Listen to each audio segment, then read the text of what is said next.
అమ్మ ఏమంటాను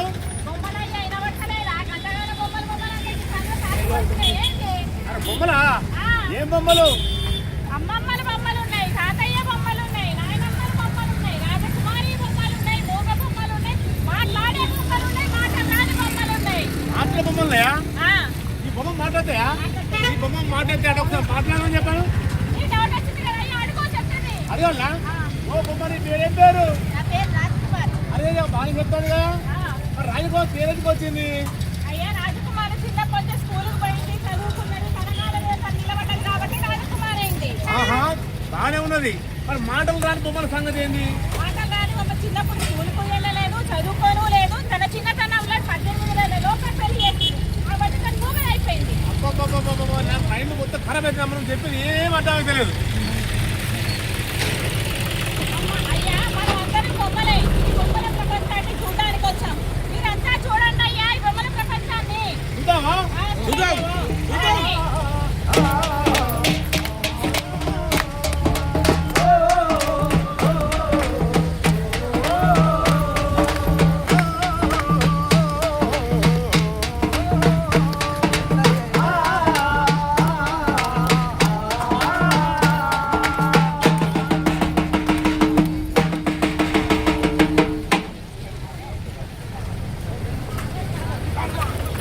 కళ్ళేమన్నా నెత్తిగా పెట్టుకున్నా అన్నా మనమరాలా?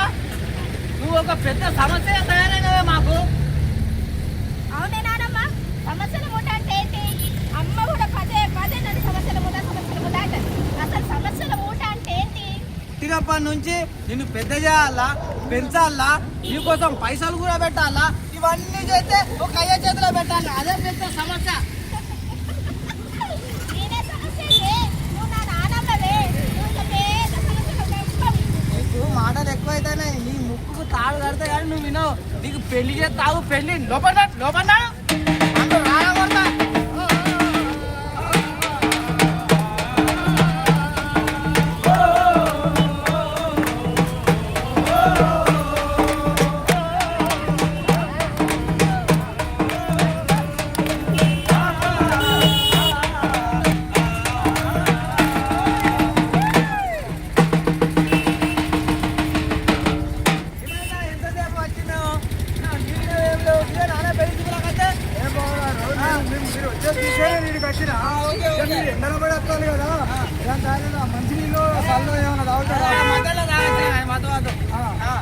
సరే మరి బుజ్జిని పిలిపియమంటావా? అమ్మాయి బొమ్మ తర్వాత ముందు కట్ట కానుకలు చెప్పు. ఏమిస్తావు? బంగారం ఇస్తావా, పొలం ఇస్తావా, పైసలు ఇస్తావా, ఇవి మాట్లాడు. బావగారు నీకు ఎలాంటి లోటు లేకుండా కట్నం ఇస్తా, పొలం ఇస్తా, ఓకే, బంగారం పెడతా, సూపర్, కోళ్ళు వచ్చారు పెడతా, చెప్పులు చేతలు అన్ని పెడతా, నీకు ఇష్టమైన అన్ని పెడతా, నీకు ఏడా టోకరాని. అట్లయితే అమ్మాయి బొమ్మ రమను.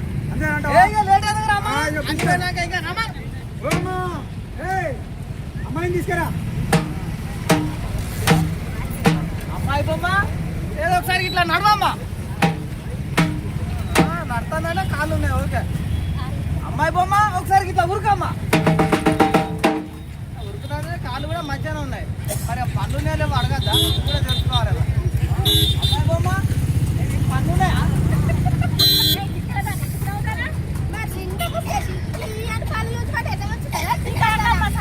వామ్మో వామ్మో వామ్మో, ఇప్పుడే ఇట్లా మాట్లాడుతుందంటే రేపు నా కొడుకు చేసింది అనుకో 4 రోజులు కూడా ఉండేది. అయ్యా నీ బంగారం అదు, నీ గోల్డ్ అదు, నీ తిన్నదు, నీ చెంచాదు, నీ సంబంధం అదు, నేను చక్కగా పోతాను. ఇక ఏంటిదా? ఏమనుకోదు బావగారు, ఏదో చిన్న పిల్ల తెలిసి తెలియక ఏదో నవ్వింది. ఇక మేము ఇద్దరం చెప్పుకుంటాం కానీ సరే ఏం కాదు. అన్నీ అట్లా అట్లా ఏం పరట్లా. పెళ్ళి అయినాక మాత్రం ఇవేం నడివాయి. నేను చెప్తాను. మేము చెప్పిస్తాం. నేను చెప్పు. సరే దేవుని దయ వల్ల సంబంధం అయితే ఓకే.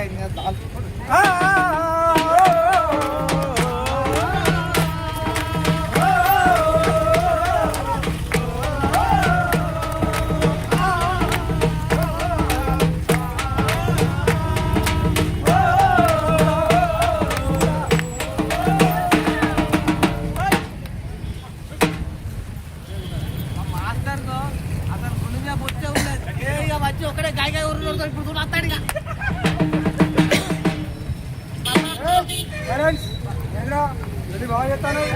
ఆ క్లాస్ రూమే కాదు మొత్తం స్కూల్ అని తినేస్తానేంద్రా నగరాలు ఎక్కువైతానే నీకు బిడ్డ తోలొస్తా సరే ఇలా మనం ఒక మంచి పాఠం చెప్తున్నావురా. ఏం పాఠం అంటే మన భారతదేశంలో గొప్ప మహిళ గురించి చెప్పదలుచుకున్నాను నేను. మన భారతదేశంలో మొట్టమొదటిసారిగా అంతరిక్షంకి వెళ్ళిన మొదటి మహిళ కల్పనా చావ్లా. అలాగే మరొక మహిళ మన సునీత విలియమ్స్ కూడా పోయింది. పోయాక అక్కడ ఏం జరిగిందంటే అంతరిక్షంలో టెక్నానికల్ ప్రాబ్లం ఏర్పడి 9 నెలలు ఉండి మళ్ళీ భూమి మీదకి వచ్చింది. ఇలాంటి గొప్ప మహిళలు మన భారతదేశంలో ఎంతో మంది మనుగడ సాధించారు, గొప్ప గొప్ప స్థానాలలో నిలబడ్డారు, వాళ్ళ కాళ్ళ మీద నిలబడ్డారు, వాళ్ళు మహిళలకు ఆదర్శంగా నిలబడ్డారు రా బాబు. ఇది ఇలాంటి మనం చెప్పుకున్న పాఠం. ఏమమ్మా మూగమ్మ ఏం మాట్లాడడం లేదండి? ఎందుకమ్మా? అయ్యో ఏందమ్మా నువ్వు మైనరు, నీకు ఇంకా 18 సంవత్సరాలు కూడా దాటలేదు, నీకు ఎంత భవిష్యత్తు ఉంది, నువ్వు ఎంతో చదువుకోవాలి, నీ కాళ్ళ మీద నువ్వు నిలబడాలి. నువ్వు నీ 18 ఏళ్ళ లోపు నువ్వు చేసేయాలి, పెళ్లి చేస్తే బాగుండదు కదా. ఎవరు చెప్పారు? నీ హక్కులు కోల్పోతావు కదమ్మా. హక్కులంటే జీవించే హక్కు, రక్షణ హక్కు, అభివృద్ధి హక్కు, భాగస్వామ్యం హక్కు, ఇలా హక్కులు నీకు మహిళలకు ఉండవనే హక్కులను నువ్వు కోల్పోతావు. ఇప్పుడు రక్షణ హక్కు ఉంది అంటే గృహహింస, లైంగిక దాడి, ఇలాంటి హక్కుల నుంచి నువ్వు చదువుకోగలిగితే నువ్వు ఈ హక్కుల నుంచి సాధించుకునే హక్కు ఉంటుంది నీకు. ఇలాంటి ఎన్నో హక్కులను కోల్పోతావు అమ్మా. చిన్నకు పెళ్లి చేయడం సరైన పద్ధతి కాదు.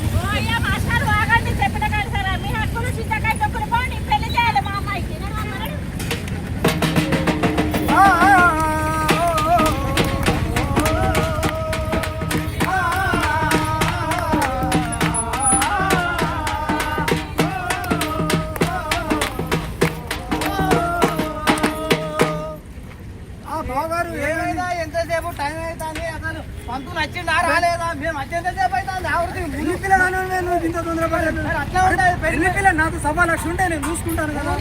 చెప్తాను అయ్యగారు చెప్పిన తొందరపడకు. అయ్యగారు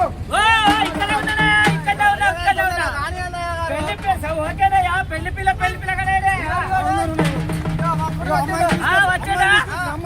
వచ్చిందా బాబు? చేతులు పట్టుకొని తల మీద చేయి పెట్టి అమ్మాయికి తాళి కట్టు. మంగళ్యం తంతునా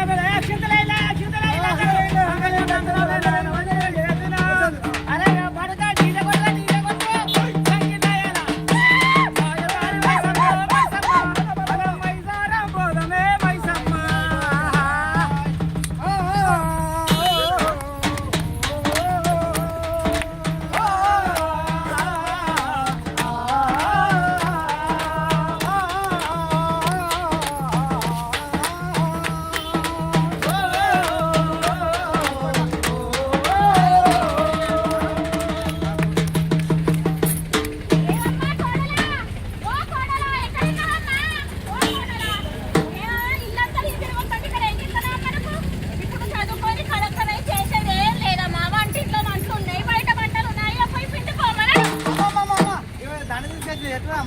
సూపర్ ఉన్నది కొడుకు.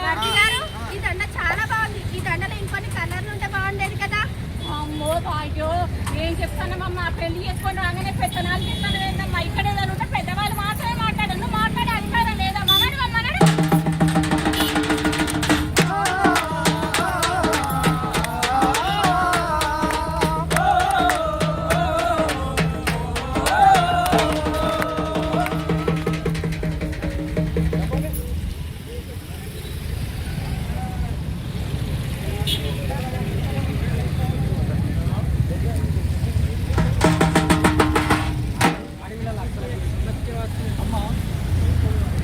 బాబు పుట్టాడు.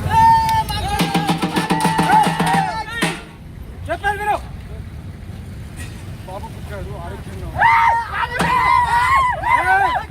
ఈ హాస్పిటల్ ఉంటే అలా కొట్టమనుకుంటున్నారు. నేను చెప్పేదాకా వినండి. కానీ మేము ఆ అమ్మాయిని కాపాడలేకపోయాం. మమ్మల్ని క్షమించండి. ఆమె ఒక మనిషి. బాల్య వివాహం చేశారు. అమ్మాయి స్థానంలో ఉన్న ఆమె ఒక పిల్లకు పెళ్ళయింది. ఆమె తప్ప ఇది ఆమెను కన్న వాళ్ళ తప్ప లేక ఆ పుట్టిన పిల్లగాడిని తప్ప ఈ బాల్య వివాహం చేస్తే చూస్తూ ఊరుకున్నా. నువ్వు మీరందరూ అంటే సమాజం తప్ప. ఆ అమ్మాయి చనిపోవడానికి కారణం ఎవ్వరు? ఆ అమ్మాయి దారుణానికి కారణం ఎవ్వరో ఒక్కసారి చెప్పండి. నువ్వు నేను అందరం కారకులమే ఈ మరణానికి. అబ్బా ఈ యొక్క బొమ్మల వెనుక ఇంత కారణం ఉందా? ఇంత దాగి ఉందా? దీనికి కారణం ఎవరు? సరే పోనీ దీనికి ఏమైనా చట్టాలు ఉన్నాయా? ఏమైనా కోర్టులు ఉన్నాయా? దీనికి పరిష్కారం లేదా? ఉందా? భారతదేశ రాజ్యాంగంలో 2006 సంవత్సరం వరకట్న నిషేధంగా చట్టం చేయబడింది. ఆ చట్టాన్ని ఇంకా మధ్యలో దానికి పరిరక్షణ కోసం ఇంకా చేస్తూనే ఉన్నారు. అయినా బాల్య వివాహాలు ఆగడం లేదు. 18 సంవత్సరాలు నిండకుండానే అమ్మాయికి వివాహం చేస్తున్నారు. 21 సంవత్సరం నిండకుండానే అబ్బాయికి వివాహం చేస్తున్నారు. ఇది బాల్య వివాహాల కిందికి వస్తుంది.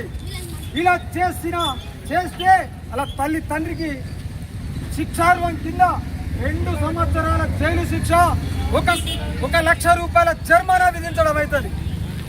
ఈ పెళ్లి చేస్తున్నారు. సరే మనం చూడం, పెళ్లి చేస్తే అందరూ పిలిచింది కదా, ఆహ్వానించినాం కదా, పెళ్లి పోతాం, అక్షంతలు వేస్తాం, అందరూ దీన్ని ఆనందంగా చూస్తూ వస్తారు. కానీ ఇది బాల్య వివాహం అని మాత్రం చూడరు, ఎవరికి చెప్పరు. కాదన్నా, ఇప్పుడు వాళ్ళ పెళ్ళి ఉన్నది, టెంట్ ఏమన్నారు, టెంట్ వేసినా, ఆ డీజే పెట్టినా, కుర్చీలు వేసినా నాకు పైసలు వస్తాయని. మాకేం సమాధానం? మేమెందుకు చూద్దాం చేరుకు చెప్తానా? ఇక్కడ నేను పప్పుల కాలేసినావు. అరే కాదా, నాకు పెళ్లి కార్డు ఇచ్చిండు, పువ్వు పిలిచి పోయి వచ్చిన. మాకే సంబంధం కొడుకు పోవడానికి, పొలిసి తిరగడానికి. ఇక్కడనే సాంబార్లో అడిగేసినావు. ఎందుకు ఆడ భోజనం పెడతాను కదా, కడుపు నిండా తిరిగిపోదాం. అంతే కదా, వెంటనే పైసలు వస్తాయి కదా నువ్వు అనుకుంటాను.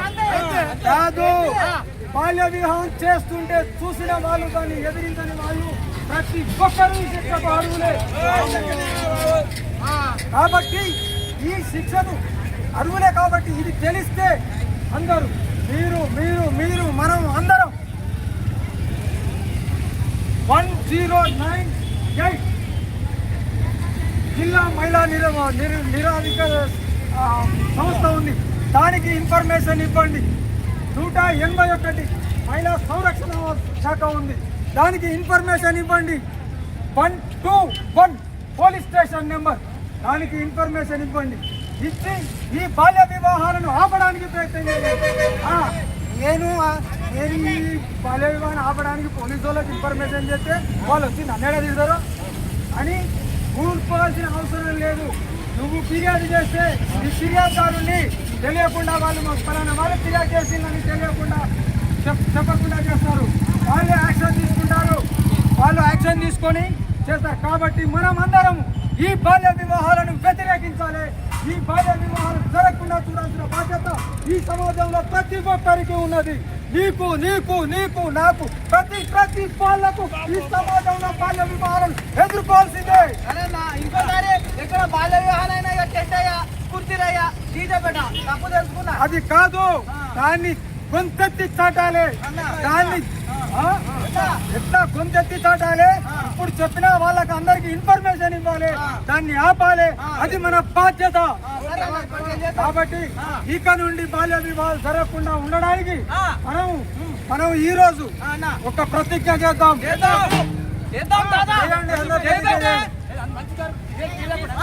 అందరూ దయచేసి ఈ కార్యక్రమం చూసిన ప్రతి ఒక్కరు ప్రతిజ్ఞ చేయండి. ఈ రోజు నుండి బాల్య వివాహాలు మేము ప్రోత్సహించము. ఆ కొడుకు 21 సంవత్సరం దాటండి, మేము వివాహం చేయము.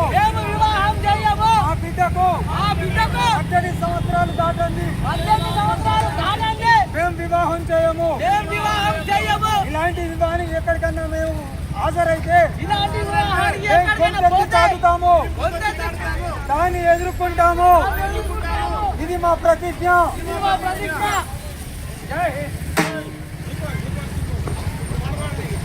పాట పాట పాట పాడుకోండి తొందరగా.